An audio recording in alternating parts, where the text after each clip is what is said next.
ಪ್ರವಾಸಿ ಪ್ರಪಂಚದ ಟ್ರಾವೆಲ್ ಬುಲೆಟಿನ್ಗೆ ಸ್ವಾಗತ. ನಾನು ಸ್ವಾತಿ ಕೃಷ್ಣ. ಈಗ ಹೆಡ್ಲೈನ್ಸ್.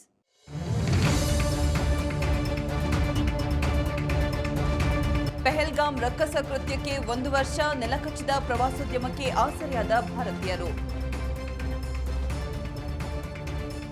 99ನೇ ರಾಮ್ಸರ್ ತಾಣವನ್ನು ಗುರುತಿಸಿದ ಕೇಂದ್ರ ಸರ್ಕಾರ, ಅಧಿಕೃತ ಮಾಹಿತಿ ಹಂಚಿಕೊಂಡ ಸಚಿವ ಭೂಪೇಂದ್ರ ಯಾದವ್. ಸ್ಪಿರಿಚುವಲ್ ಹಬ್ ಆಯಿತು, ಈಗ ವೈನ್ ಕ್ಯಾಪಿಟಲ್ ಎಂಬ ಕೀರ್ತಿ. ಪ್ರವಾಸೋದ್ಯಮ ಬೆಳವಣಿಗೆಯಲ್ಲಿ ಬಿಗ್ ಪ್ಲೇಯರ್ ಆದ ನಾಸಿಕ್. ಪ್ರವಾಸಿಗರನ್ನ ಕೈಬೀಸಿ ಕರೆಯುತ್ತಿರುವ ಮೇಘಾಲಯದ ಸೌಂದರ್ಯ, 7 ಸಿಸ್ಟರ್ಸ್ ಜಲಪಾತ ನೋಡಲು ಆಗಮಿಸುತ್ತಿರುವ ಜನಸಾಗರ. ಪೆಹಲ್ಗಾಮ್ ರಕ್ಕಸ ಕೃತ್ಯಕ್ಕೆ ಇಂದಿಗೆ 1 ವರ್ಷ. ಪಾಕಿಸ್ತಾನ ನಡೆಸಿದ ಈ ಹೀನ ಕೃತ್ಯ ನಮ್ಮ ದೇಶದ 11 ಅಮಾಯಕರ ಪ್ರಾಣ ಪಡೆದಿದ್ದಲ್ಲದೆ ಕಣಿವೆ ನಾಡಿನ ಪ್ರವಾಸೋದ್ಯಮವನ್ನ ಕೂಡ ಬಲಿ ಪಡೆದಿತ್ತು. ಭಯೋತ್ಪಾದಕ ದಾಳಿ ಕಾಶ್ಮೀರದ ಪ್ರವಾಸೋದ್ಯಮವನ್ನ ಅಕ್ಷರಶಃ ನಲುಗಿಸಿತ್ತು. ಆದರೆ ವರ್ಷದೊಳಗೆ ಫೀನಿಕ್ಸ್ನಂತೆ ಪೆಹಲ್ಗಾಮ್ ಪುಟಿದೆದ್ದಿದೆ ಎಂಬುದು ಸಂತಸದ ಸುದ್ದಿ. ದೇಶೀಯ ಪ್ರವಾಸೋದ್ಯಮ ರಾಯಭಾರಿಯಾಗಿರುವ ಕಣಿವೆ ಪ್ರವಾಸೋದ್ಯಮದಲ್ಲಿ ಭಾರೀ ಬೆಳವಣಿಗೆ ಕಂಡಿದೆ. ದಾಳಿಯ ನಂತರ ನೆಲಕಚ್ಚಿದ ಟೂರಿಸಂ ಪ್ರವಾಸಿಗರ ಮನೋಸ್ಥೈರ್ಯದಿಂದ ಮತ್ತೆ ಚಿಗುರಿದೆ. ಅಂಕಿಅಂಶಗಳ ಪ್ರಕಾರ ಈವರೆಗೆ 1.7 ಕೋಟಿ ಪ್ರವಾಸಿಗರು ಕಾಶ್ಮೀರಕ್ಕೆ ಭೇಟಿ ನೀಡಿದ್ದಾರೆ ಎಂದು ತಿಳಿದುಬಂದಿದೆ. ಅದೇನೇ ಆಗಿರಲಿ, ಪಾಕಿಸ್ತಾನ ಏನೇ ಮಾಡಿದ್ರೂ ವಿ ಡೋಂಟ್ ಕೇರ್ ಅಂತಿದ್ದಾರೆ ಭಾರತೀಯ ಪ್ರವಾಸಿಗರು. ಉತ್ತರ ಪ್ರದೇಶದ ಶೇಖಾಜಿಲ್ ಪಕ್ಷಿಧಾಮವನ್ನ ಭಾರತದ 99ನೇ ರಾಮ್ಸರ್ ತಾಣವೆಂದು ಘೋಷಿಸಲಾಗಿದೆ. ಈ ಕುರಿತು ಮಾಹಿತಿಯನ್ನು ಹಂಚಿಕೊಂಡಿರುವ ಕೇಂದ್ರ ಸಚಿವ ಭೂಪೇಂದ್ರ ಯಾದವ್ ಸಂತಸವನ್ನು ವ್ಯಕ್ತಪಡಿಸಿದ್ದಾರೆ. ಶೇಖಾಜಿಲ್ ಪಕ್ಷಿಧಾಮ ಏಷ್ಯಾದಲ್ಲಿ ವಲಸೆ ಹಕ್ಕಿಗಳ ಪ್ರಮುಖ ತಾಣವಾಗಿ ಹೊರಹೊಮ್ಮಿದೆ. ಚಳಿಗಾಲದಲ್ಲಿ bar headed goose, painted Starc ಮತ್ತು ವಿವಿಧ ಬಾತುಕೋಳಿಗಳಂತಹ ವಲಸೆ ಹಕ್ಕಿಗಳಿಗೆ ಪ್ರಮುಖ ಆವಾಸ ಸ್ಥಾನವಾಗಿರುವ ಶೇಖಾಜಿಲ್ ಧಾಮ ಉತ್ತರ ಪ್ರದೇಶದ 12ನೇ ರಾಮ್ಸರ್ ತಾಣವಾಗಿದೆ. ಈ ತಾಣವನ್ನು ಮತ್ತಷ್ಟು ಅಭಿವೃದ್ಧಿಪಡಿಸಲು ರಾಜ್ಯ ಸರ್ಕಾರದೊಂದಿಗೆ ಕೇಂದ್ರ ಸರ್ಕಾರ ಸಹಕರಿಸಲಿದೆ ಎಂದು ಕೇಂದ್ರ ಸಚಿವ ಭೂಪೇಂದ್ರ ಯಾದವ್ ತಿಳಿಸಿದ್ದಾರೆ.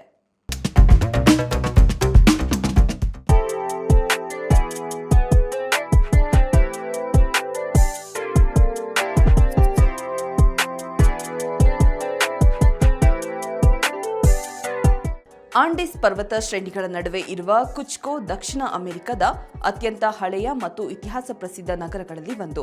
ಇದನ್ನು ಇಂಕಾ ಸಾಮ್ರಾಜ್ಯದ ರಾಜಧಾನಿ ಎಂದು ಕರೆಯಲಾಗುತ್ತೆ. ಇಂಕಾ ಜನರು ಈ ನಗರವನ್ನ ಇಡೀ ಬ್ರಹ್ಮಾಂಡದ ಕೇಂದ್ರ ಬಿಂದು ಎಂದು ನಂಬಿದ್ರು. ದಕ್ಷಿಣ ಅಮೆರಿಕದ ಬಹುದೊಡ್ಡ ಭಾಗವನ್ನು ಆಳುತ್ತಿದ್ದ ಇಂಕಾ ಸಾಮ್ರಾಜ್ಯದ ರಾಜಕೀಯ ಮತ್ತು ಆಧ್ಯಾತ್ಮಿಕ ಶಕ್ತಿಯ ಕೇಂದ್ರ ಇದೇ ನಗರವಾಗಿತ್ತು. ಇಂದಿಗೂ ಇಲ್ಲಿನ ಬೀದಿಗಳಲ್ಲಿ ಇಂಕಾ ಕಾಲದ ಭವ್ಯತೆ ಮತ್ತು ಸ್ಪ್ಯಾನಿಷ್ ವಾಸ್ತುಶಿಲ್ಪದ ಸಮ್ಮಿಶ್ರಣವನ್ನು ಕಾಣಬಹುದು. ಇಂಕಾ ಇಂಜಿನಿಯರ್ಗಳು ಕುಚ್ಕೋ ನಗರವನ್ನು ಅತ್ಯಂತ ಯೋಜನಾಬದ್ಧವಾಗಿ ವಿನ್ಯಾಸಗೊಳಿಸಿದ್ರು. ನೀವು ಆಕಾಶದಿಂದ ಅಥವಾ ಹಳೆಯ ನಕ್ಷೆಗಳಿಂದ ಗಮನಿಸಿದ್ರೆ ಇಡೀ ನಗರವು ಪೂಮಾ ಎಂಬ ಕಾಡು ಬೆಕ್ಕಿನ ಆಕಾರದಲ್ಲಿರುವುದು ಕಂಡುಬರುತ್ತದೆ.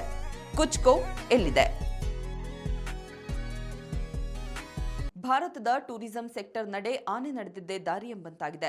Spiritual tour, wildlife tour, food tour, coastal tour, walk tour ಹೀಗೆ ಭಾರತೀಯ ಪ್ರವಾಸೋದ್ಯಮದಲ್ಲಿ ವಿಭಿನ್ನ ಛಾಪನ್ನ ಮೂಡಿಸಿದೆ.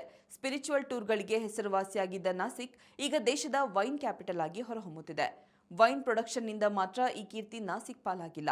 ನಾಸಿಕ್ನಲ್ಲಿ ಪ್ರಾರಂಭವಾಗಿರುವ ವಿನ್ಯಾರ್ಡ್ಗಳ grape culture, wine extraction, processing ಇದೆಲ್ಲವೂ ಜಗತ್ಪ್ರಸಿದ್ಧವಾಗುತ್ತಿದೆ ಎಂದು ತಿಳಿದುಬಂದಿದೆ.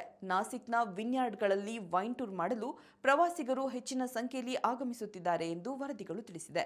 ಇದರ ಜೊತೆಗೆ ಲಕ್ಸುರಿ ಹೋಟೆಲ್, ರೆಸಾರ್ಟ್ಗಳನ್ನು ಹೋಲಿಸಿ ನೋಡಿದಾಗ ವಿನ್ಯಾರ್ಡ್ ಸ್ಟೇಗಳಿಗೆ ಬುಕಿಂಗ್ ಹೆಚ್ಚುತ್ತಿದೆ ಎಂದು ನಾಸಿಕ್ ಆತಿಥ್ಯ ವಲಯ ತಿಳಿಸಿದೆ.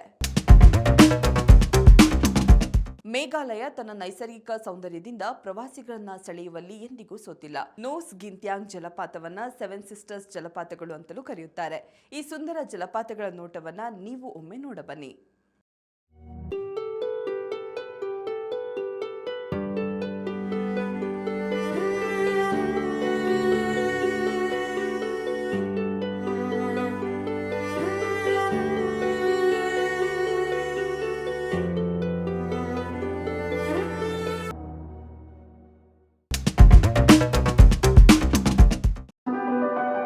ಈಗ ಕ್ವಿಜ್ ಟೈಮ್.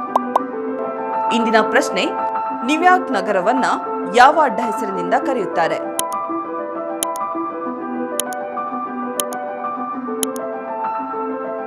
ಸರಿಯಾದ ಉತ್ತರವನ್ನ ಕಾಮೆಂಟ್ ಮೂಲಕ ತಿಳಿಸಿ. ಇದಾಗಿತ್ತು ಇವತ್ತಿನ ಟ್ರಾವೆಲ್ ಬುಲೆಟಿನ್.